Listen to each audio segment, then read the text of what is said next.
Afternoon, everybody. Couple things here at the top. I can get this thing working.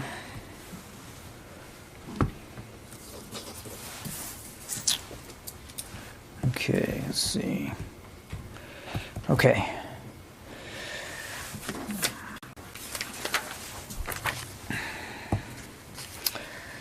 So I want to announce that over the weekend, the Secretary Austin ordered the deployment from the United States of an additional approximately 500 U.S. military personnel to locations in Europe to augment U.S.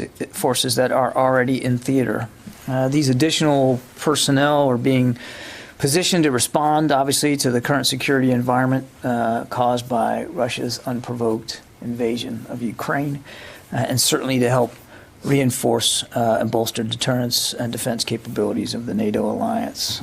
These, as all the other ones we've talked about in recent weeks, are not permanent moves. They are temporary moves. And we're going to adjust our posture continuously as conditions require. And as President Biden has noted before, we are not and will not send forces into Ukraine. So these additional personnel will be going to NATO's eastern flank. Specifically, we'll be sending a number of KC-135 refueling aircraft out of Fairfield Air Force Base in Spokane. We'll deploy with approximately 150 personnel. They're scheduled right now, they're planned right now, to deploy to Suda Bay, Greece, to provide additional aerial refueling support to the commander of U.S. European Command. This 500 will also include an Air Support Operations Center out of Fort Stewart, Georgia. They'll comprise basically of 40 personnel. Right now, they're planned to deploy to Poland and to Romania, and again, to help provide additional command and control for U.S. European Command flight operations. And then lastly, about 300 personnel will be making up a modular ammunition ordnance company out of Fort Bragg and a support maintenance company out of Fort Stewart, Georgia. They'll be going to Germany to provide additional logistics support to the 1st Armored Brigade Combat Team, 3rd Infantry Division already deployed there, and what we've already talked about. Again, these are purely defensive forces. These are specifically, the ones we're talking about today, are enablers. And we said before, when we deployed the additional 7,000, that there would be associated enablers with them. This is part of that support. All these posture adjustments are being done, as I think you know, in full consultation with the NATO allies in question. Okay, shifting topics, if I could, to the Red Hill storage facility in Hawaii. Secretary Austin decided today, and you should have the statement. If you don't, you'll have it shortly, that directs the Secretary of the Navy, in coordination with the commander of the United States Indo-Pacific Command, to take all steps necessary to defuel and to permanently close the Red Hill bulk fuel storage facility in Hawaii. I know many of you are tracking the importance that leaders across the Department of Defense have placed on that November leak and the contamination that resulted from it. The Secretary, the Deputy Secretary, leaders from across the Department of Defense and Navy, as well as Indo-PACOM, remain very, very focused on this issue and the impact that it's had on families and communities, and of course our responsibilities in both national security and being good stewards of our resources and the environment. Throughout this process, the Department's approach has been guided by a commitment to protect the population, the environment, and the security of the country, goals that are mutually supportive. As the Secretary outlined in his direction to the Department of the Navy, the Department of Defense launched a thorough review of the facility's long-term future, work that was grounded in analysis and completely aligned with our focus. So a few points on today's decision. First, national security. We will defuel Red Hill and reposition the fuel to land and afloat locations. This will meet our national security objectives by better positioning the United States to meet future challenges in the Pacific region while ensuring environmental stewardship and protecting the population. Secondly, as the Secretary noted, we're going to be able to take care of our people and the community. We are committed to mitigating the impacts of the November incident and we are restoring safe drinking water to all affected residents and providing best-in-class sampling and testing to ensure the continued safety of the drinking water. And finally, we're going to complete environmental mitigation efforts for the Red Hill drinking water well and any other impacted areas, and continue to engage the community on land use. One additional note, which I believe many of you are tracking, the Commander, U.S. Pacific Fleet, has directed a command investigation into the releases and contamination of the water supply. When that review is complete, the Navy will publicly release the report and continue to work closely with the Department of Health in Hawaii about pursuing follow-on actions. That work continues. I want to end by noting that the Secretary's decision is not considered by the Department to be some sort of quick fix. We have work to do. We know that across the enterprise with elected officials from Hawaii and local organizations, and of course with our military families, many of whom have suffered as a result of that leak and that contamination. We're going to stay transparent, as fully transparent on this work as we can. We're going to continue to update you and them as actions are taken, but we do believe that this decision by the Secretary today marks a significant first step in the path forward. With that, I'll take questions. Bob. Thank you, John. On Ukraine, I wonder if you could discuss sort of the overall direction of the Russian campaign in Ukraine. I'm thinking in particular, for example, of their increased use of long-range fires, artillery, and rockets in recent days. Is this an adjustment by them? Is this a new phase of the war? Are they compensating for problems in other areas, or how would you describe the thrust of where they are right now? With the caveat, Bob, that we don't have perfect visibility into Russian plans. What we believe is happening as the Russians continue to get frustrated and slowed down, and they really haven't made any noteworthy progress in the last few days, with the exception of down south. In the south, they continue to have some progress, but up in the north and northeast. What we assess is as they continue to get frustrated, they continue to rely now more on what we would call long-range fires. So this is bombardment, missile strikes, long-range artillery into city centers that they aren't in yet, at least not on the ground in any significant number. So we're seeing that. And of course, that has been leading to, and as you would expect it would, when you're relying more on long-range fires, you're gonna cause more damage. And you're going to kill more people and injure more people, and so that's what we think is happening. That's what we're seeing them do, and we think it's because again they have not been able to make up for the lost time that they continue to suffer from on the ground in terms of the advancement of ground forces. And they have not taken control of any of the cities. I wouldn't say no cities. I mean, we do assess that Kherson fell to the Russians around the coast of the Sea of Azov, a town called Berdansk. We believe they have control over, certainly that we believe that they're in control of that power plant up near the Dnipro River that we talked about last week. So some smaller towns as they continue their advance down south. In the north, we do not see them have any control over Kyiv. Kharkiv, still a lot of heavy fighting outside Kharkiv, and of course Kharkiv is really becoming a victim to a lot of these long-range fires. And then in that town to the northeast of Kyiv called Cherniv, they still are attempting to encircle the city, but they have not taken it yet. So again, I think down south you see them have a little bit more success and some control over some local population centers, but up in the north not so much. The other one that I would note is Mariupol on the Sea of Azov. Just to the south of the Donbass.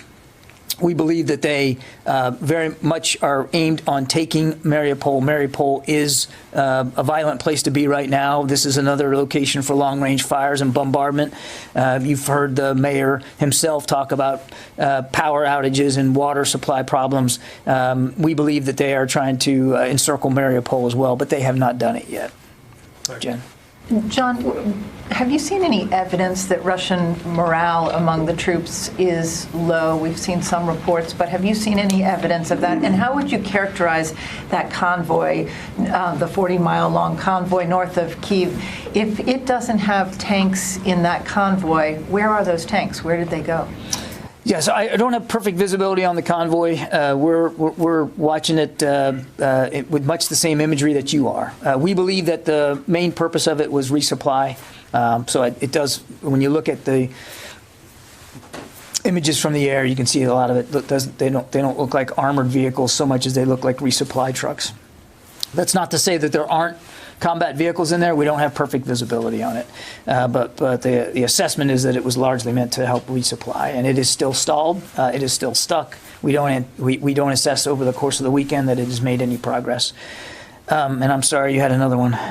Morale.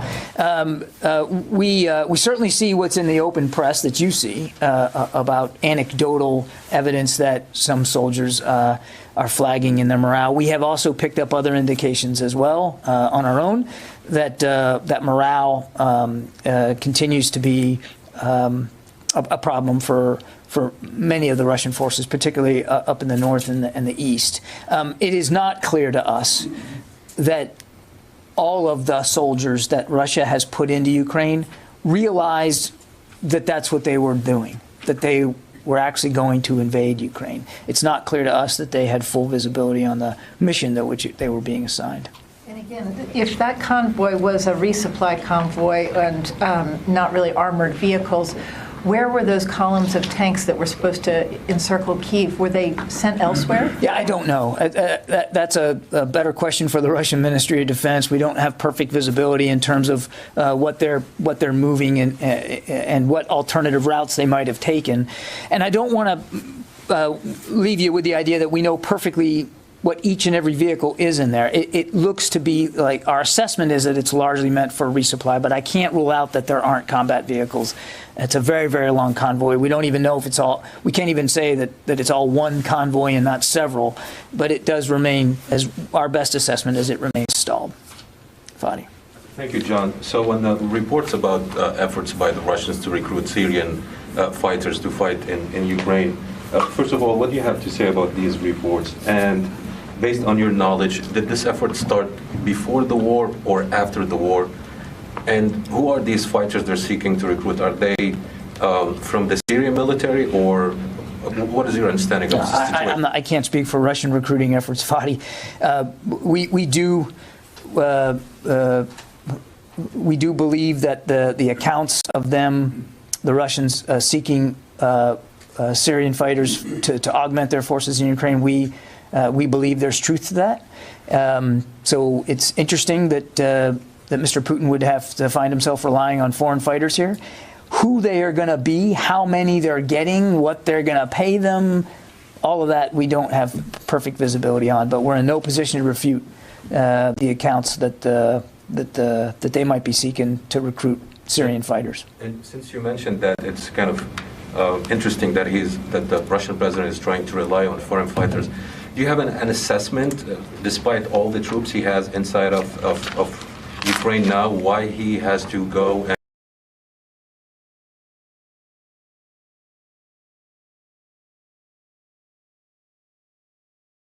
head? He has pretty much all the combat power that he that he assembled. Our assessment is he has pretty much all of it inside Ukraine now, the ground forces in particular. So he has an awful lot of combat power available to him. We still assess that he has the vast majority of that combat power available to him. I can't begin to speculate why he would find it necessary to seek help from foreign fighters. We do believe, as I said to Jen, that they are having morale problems. They are having supply problems. They are having fuel problems. They are having food problems. They are meeting a very stiff and determined Ukrainian resistance, and we still maintain that they are several days behind what they probably thought they were going to be in terms of their progress. But I can't honestly. I cannot get inside Mr. Putin's brain as to why he would find it necessary to seek support from foreign fighters. David. John, on this issue of Polish MiG-29s to Ukraine, a number of U.S. officials have said this is under active discussion about how the U.S. might backfill. We just went back and looked at some previous statements by Polish officials. On Sunday, the Chancellery of the Prime Minister of Poland tweeted, Poland won't send its fighter jets to Ukraine. On March 1st, the President of Poland said, we are not sending any jets to Ukraine. So what are we talking about here? I mean, it sounds like this is flogging a dead horse. Is this really a proposition on the table? I can't speak for Polish leadership, David. What we've said is that this would be a sovereign decision for a nation state to make, whether it's Poland or anybody else. Should they want to provide aircraft to the Ukrainian Air Force, that's a sovereign decision that they can make. The United States is not going to stand in the way of that. There was discussion about if a nation such as Poland were to do this, would there be a capacity for the United States to backfill those aircraft with American-made aircraft? And what I can tell you is, because I can only speak for the Department of Defense, is that we are part of an interagency discussion to examine that possibility. No decisions have been made, certainly none that we're aware of by Poland, even, as you pointed out in your quotes there. But we are having a discussion about should a nation like Poland want to do this, and should there be a desire or a need for some sort of backfill of assets? You know, what would that look like? How would we do that? How many? From where? Those are the kinds of things we're talking about right now. One other question on aircraft transfers. Former NATO commander General Breedlove has said that some Ukrainians have been trained to fly the A-10, and that there are, I think he said, 6 A-10s in storage available for transfer to Ukraine. Is that under consideration? I have not heard anything about A-10s, and I can't verify the number that are quote unquote in storage. Yeah. Thanks, John. I wanted to ask about Red Hill. What other relief or assistance might still be available to affected military families? And you'd also mentioned environmental mitigation. Can you give us a sense of the scope of what needs to be done on that site and how long it might take, or even a dollar figure that we're talking about? Can't give you much of a dollar figure or timeline. Let me just talk process for you. Well, before I do that, the impact of families obviously is foremost on everybody's mind, and I don't want to speak for the Navy. They're working very, very hard to get these families back safely to their homes and to take care of them where they are. So I would refer you to Navy to speak to the specifics of that. But as I said, and you'll see it in the Secretary's memo, I mean, taking care of these folks is a paramount concern to him. So what's going to happen here? And this is a long way of getting to your question, which is to say I can't answer it specifically, but just so you understand process.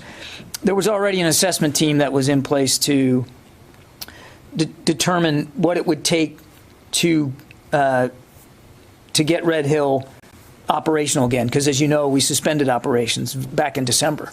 So it hasn't been in use since December. That assessment team will now shift their focus to help us figure out what it takes to defuel it. In other words, to get operational capacity back up again for the purpose of defueling, not for continuing operations for fueling. We'll get that homework assignment back probably at the end of April. We'll do the forensics on that, figure out what we need to do, and then once we have prepared the site for defueling, and we know we can do that safely, we estimate that it'll probably take somewhere within 12 months or so to fully defuel and close it.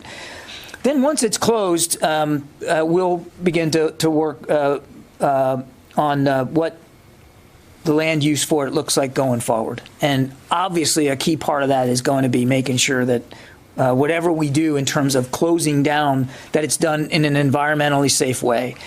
All of that is to say that I can't give you beyond the year or so that we know it's going to take to defuel. Once we can start defueling, all the environmental mitigation impacts after that, we're going to have to work our way through that. And I couldn't possibly give you an estimate on what that's going to cost. The environmental mitigation, that's a financial responsibility of DOD? Eventually, yes, that would fall on DOD in terms of, because we're going to be obviously closing down the site. But I couldn't begin to tell you what what the estimate's going to be right now. All I can tell you is the Secretary is committed to doing this. He believes this is the right decision, not just for our national security, for a more distributed and dispersed fueling capability through the Indo-Pacific, but also for the environment, for our gracious hosts and neighbors in Hawaii, and of course for our military families. Janie. Thank you, John. I have two questions, Ukraine and South Korea. There are 100 South Korean volunteers requested support to fight the Russian invasion. Do you have anything on the number of U.S. volunteers to fight Russian invasion? I don't have an estimate of Americans who might want to be volunteering to go there. I would say what I said last week. If you're an American and you want to do right by Ukraine, the best thing you can do is find a way to donate to so many agencies that are trying to deal with what is now clearly a humanitarian crisis in the region, certainly there in Ukraine. We still do not believe that Ukraine is a safe place for Americans to go. We urge them not to go, and if any are still there, we urge them to leave. Another one, North Korea. I think you know already, last weekend, North Korea launched another missiles. How does the United States evaluate North Korea's successive missile launch? These continue to be provocations, needless provocations at that. We urge Pyongyang to cease these missile launches and these provocations, and signal that they're willing to sit down, as we are, without preconditions, to find a negotiated way forward here and a diplomatic path to reduce the tensions on the peninsula. Thank you. Yeah. Tom? Which Tom? Whichever Tom wants. I was looking at you, Squitieri, but if you guys want to trade off, it's up to you. Okay, you get one, I get one. I get two.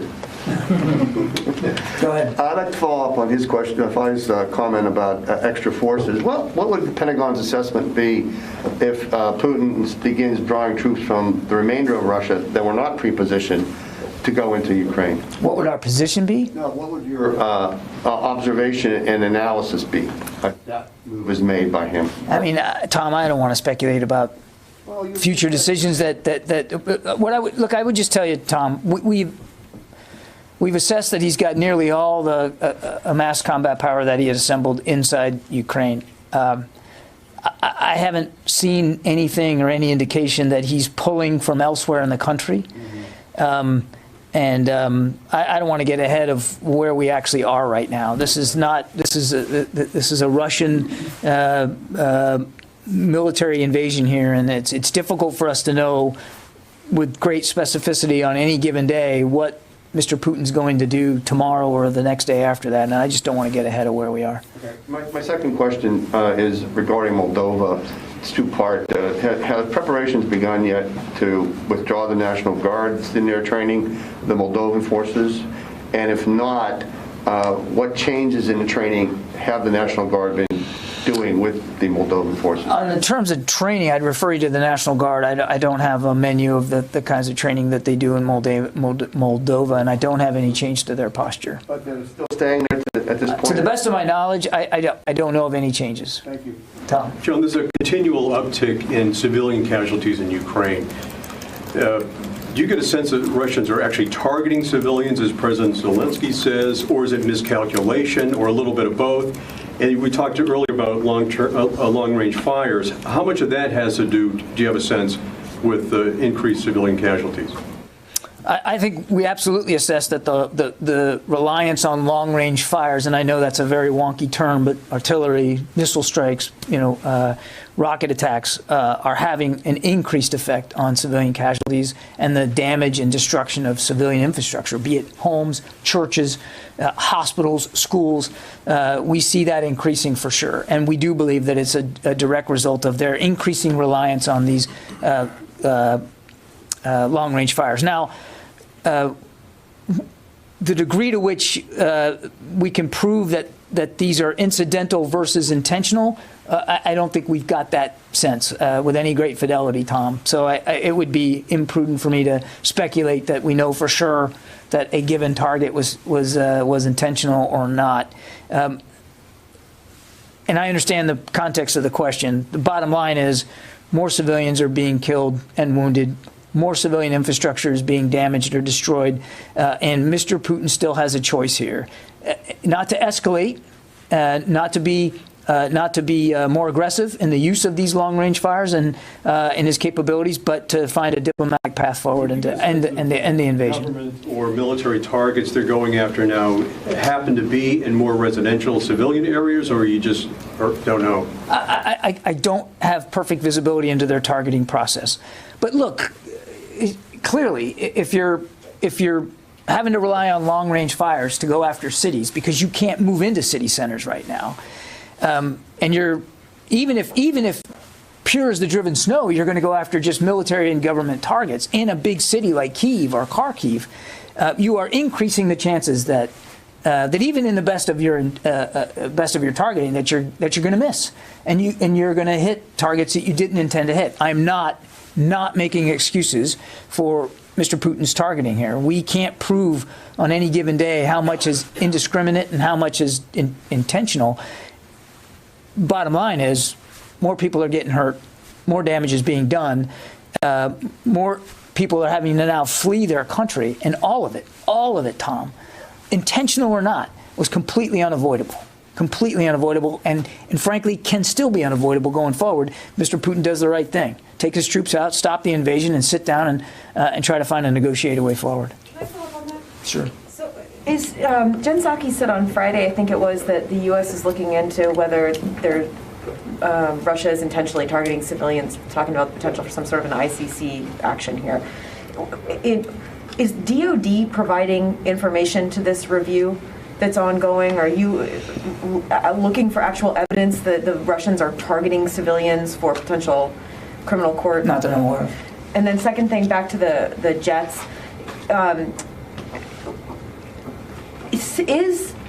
Can DOD say whether there are F-16s in an inventory right now that are not yet dedicated or supposed to go to some other country or go to the United States or something that could be sent to Poland in a quick way? Jen Psaki was also asked about that today, and she was talking about the logistical hurdles and how it can take years to transfer weapon systems and aircraft to another country. So I'm sure at this point, now that this has been several days, there's got to be some knowledge right now if there even are F-16s to provide to Poland quickly. I think we're still working our way through all that, Court. We don't have. It's too soon to know with great specificity what a potential backfill would look like. But we're just not there in the discussions, even within our own interagency, much less with a nation like Poland. So, it would depend on how many they would need. It would depend on how long they would need them, and then you have to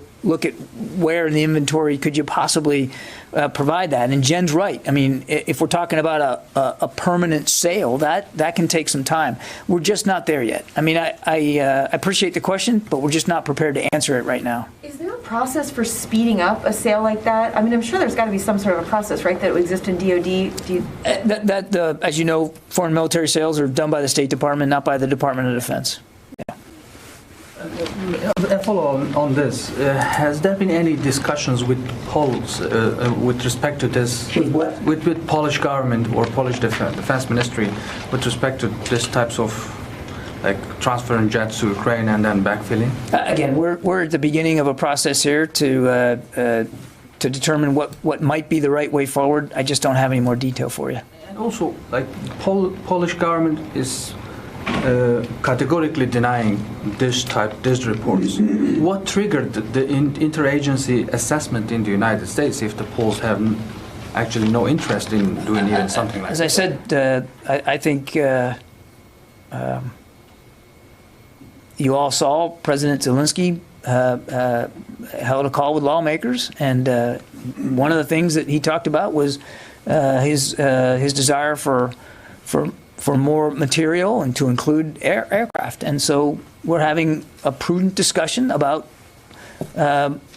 if there would be a request to backfill for a nation, what that might look like. So you're responding to what Zelensky said, not to anything the Polish government might have said? I'm not going to get into international discussions. I'm telling you that we're looking at this. No decisions have been made. Also, on the 500 troops, you said these are being positioned to respond the current security environment caused by a Russian invasion of Ukraine. Saudi is actually way in south flank of the NATO. Why not like you position those tankers close to the theater where the tension is going on, but way south? Wasn't there any other positions or locations? I'm happy to. These are decisions made by the European Command Commander, General Walters. And as forces get added to the theater, General Walters is best able to determine where he wants to put them and how he wants to employ them. I think I'd leave it at that. Yeah. So if I can follow on Fadi's question on Syrian recruits, what is it that led you to believe that Russia is trying to recruit Syrian fighters? And is it based on some sort of evidence that you've seen, or just the Russian? We have indications. frustration? We have indications. I'll leave it at that. Does it indicate what general areas, northwest or the Kurdish-controlled area, or under the Syrian regime? I'm not going to have any more detail for you on that today. Jeff Shogel? Thank you. Can you say what steps the Defense Department is going to take to help Navy families and other families on Hawaii who are worried about the long-term health issues that they may face from the contaminated drinking water? And also, the state of Hawaii has asked that Red Hill be defueled in 30 days. If I heard you right, it sounds as if once the Defense Department determines when it can begin defueling, the process is expected to take a year. Is it accurate to say that it is impossible to defuel the facility in 30 days? Thank you. By the end of April, Jeff, we will get an assessment of what safe operation of the facility will look like and what needs to be done to get it back into safe operations. It is shut down right now. And in order to defuel it, you got to be able to operate it. And so we have to know what safe operation looks like. We won't get that assessment until the end of April. Once we get that assessment, we'll review it. We will comply with the requirements that the assessment team comes back with in terms of how to get the plant, the facility back operational again. Once it's operational again, we will defuel it and we will close it, and we estimate that that will take, we can do that within 12 months. As for the families, I think you've seen it in the Secretary's memo himself. I mean, we owe these families our very best attention to make sure that they get the medical care they need for the way in which this contamination has affected their health. We are 100% committed to that. Tony Capaccio. Hi, John. A couple questions. Is there a regular, ongoing overland resupply effort going on right now into Ukraine? There are, there continue to be, Tony, efforts by the United States and other nations to continue to provide security assistance material to the Ukrainian armed forces. I'm not going to talk about the manner in which that material is getting to them, but we know it's getting to them and that they are able to use it. Are the Russians at all trying to interdict or interrupt that overland traffic? That traffic and that material continues to flow. Another quick question. Do you have any sense of how much Russian armor has been destroyed since the invasion? Has that destruction been a contributing factor to the offense bogging down? I don't have a count of how many vehicles or armored vehicles or combat vehicles or supply vehicles the Russians have lost. What I can tell you is that on the ground in the north, they continue to experience delays. They continue to experience a stiff resistance. And they continue to experience logistics and sustainment challenges of their own that have slowed them down. But I couldn't give you a vehicle count.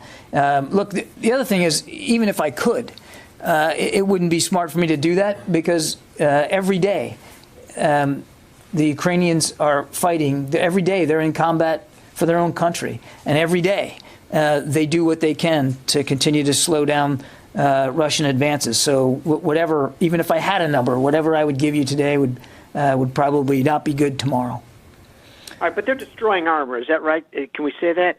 Can you say that? I think you can see for yourself when you just look at the imagery coming out of there, the damage that they have been able to do to some Russian vehicles. Dmitry.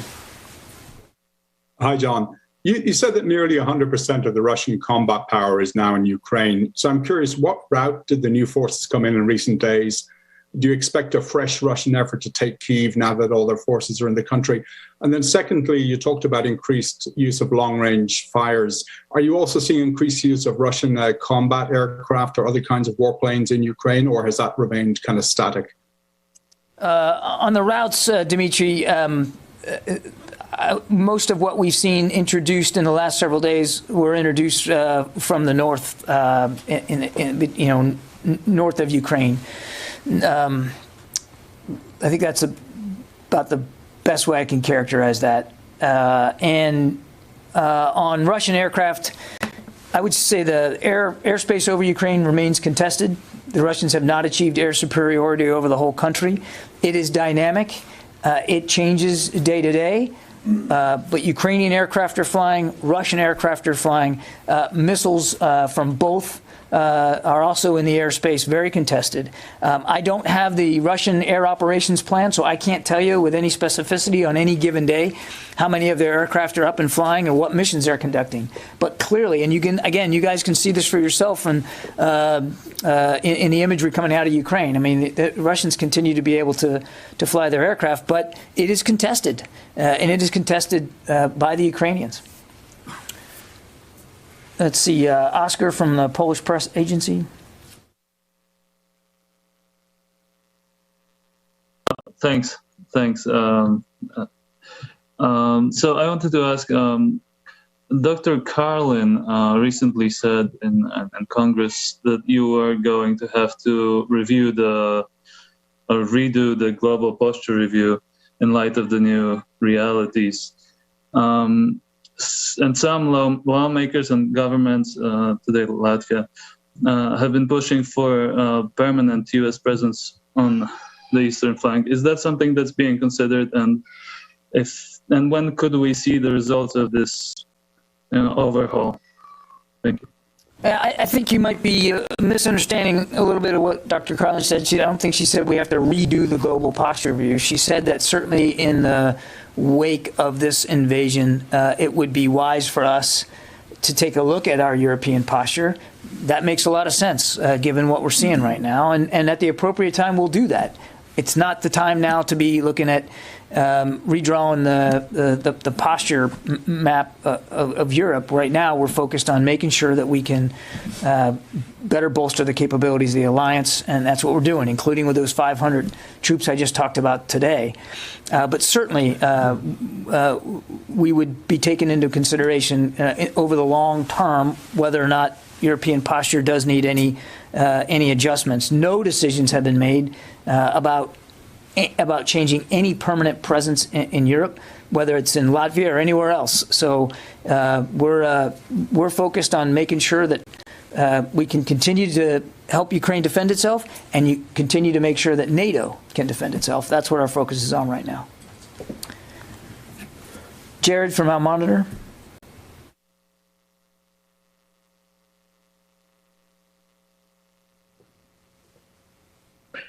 Hi, John. Just wondering if you could give us an assessment. How effective has U.S. and Western support to Ukrainian resistance been in slowing down the Russian? Thanks. All I can tell you, Jared, is that we know that the material that we have been sending into Ukraine, and it's not just us, it's 14 other countries, but we know that material is getting into the hands of the Ukrainian armed forces, and we do know that they're using it, and they're using it quite effectively. The results you can see for yourself. I think I'd just leave it at that. Megan, Military Times. The last figure you had for us about the number of U.S. troops who'd been put on heightened alert to possibly go to Europe was between 10 and 12,000. Is that the same now, or have there been more troops put on that alert? I know of no other units that were put on additional PTDO, Megan. Caitlin, Stars and Stripes. Hi, John. Thank you. Yeah, wanted to talk a little bit more about the Jet and Poland situation. Can you talk a little bit about the logistics and the problems and challenges that the U.S. would face to do that backfill? Jen Psaki today talked a little bit about, talking about where the planes would part from. Could they fly through NATO airspace? Can you talk a little bit about those problems? I would just say, again, we're very early on in a discussion here about a possibility. It's not even a done deal at this point. But it's just a discussion about the possibility of, should there be a nation that would want to give aircraft to the Ukrainians and would ask for a backfill from the United States. Should that happen, what would that look like? How would we do that? And we don't have all the answers right now. I understand the great interest in it, but the truth is we're very early on in a discussion right now about what the possibilities of that could be. We just don't have enough granularity to be able to make tough or easy decisions right now about how many aircraft, where they would come from, how they would get to where they're going. We're just not there yet. Look, I think we should all just kind of step back just a little bit here, and rather than get dragged down into the idea of a backfill of aircraft, just take a look writ large about what's going on here. Ukraine is in a significant fight for its country and its citizens. The United States and many other nations are doing a lot to try to help them in that fight. And President Zelensky has shown great courage and poise and leadership by staying in Kyiv and truly leading his country through this. And what I can tell you is that from the United States perspective, certainly from the Department of Defense, but I would say across the administration, we're going to continue to look for ways to help Ukraine defend itself. We're not always going to have all the answers in the moment that they become news, but it doesn't mean that we're not going to take them seriously and consider them and look at them and see what can be done. The other thing that we're doing, and I hope it's clear in the brief announcement I had today, is we're going to continue to look for ways to bolster NATO. To look for ways, innovative ways, creative ways, to make sure that Mr. Putin understands how seriously we take Article 5 and how seriously we take our collective security requirements inside that alliance, how seriously we consider the importance of alliances and partnerships. We've invested a lot of time in the last year in revitalizing alliances and partnerships in Europe, but around the world. And I think you're really seeing that bear fruit right now. I just think it's important to keep a little bit bigger perspective on this and not just get dragged down into the particular headline of the day. Yeah, last question. Thanks, John. We know that bombardment has been increasing in Ukraine. Senior defense officials said that earlier. We also know that the Russians used bombers and other aircraft to attack ground targets, at least earlier on in the invasion. Can you say at this point what role Russian aircraft seem to be playing in the bombardment of these key population centers? It's difficult for me to get into a tactical level briefing of what Russian operations look like. We don't have perfect visibility. What I can tell you, Matt, is that we continue to see Russian air forces participate in this invasion. They continue to launch weapons. They continue to conduct attacks in support of Russian objectives inside Ukraine. I can't tell you on any given day what that looks like, how many aircraft, how many sorties, how many munitions dropped. We don't have that. We just don't have that information. But they clearly are and continue to be a part of the Russian arsenal that's being applied against the people of Ukraine. No doubt about that. What I would tell you is, and I think I said this last week, I think it remains true today, we aren't seeing the level of integration between air and ground operations that you would expect to see. In other words, not everything they're doing on the ground is fully being supported by what they're doing in the air. There does seem to be some disconnects there. So it's not clear to us how significant their air operations are being in helping alleviate the lack of progress that they're having on the ground, because they don't seem to be fully coordinated between air and ground elements.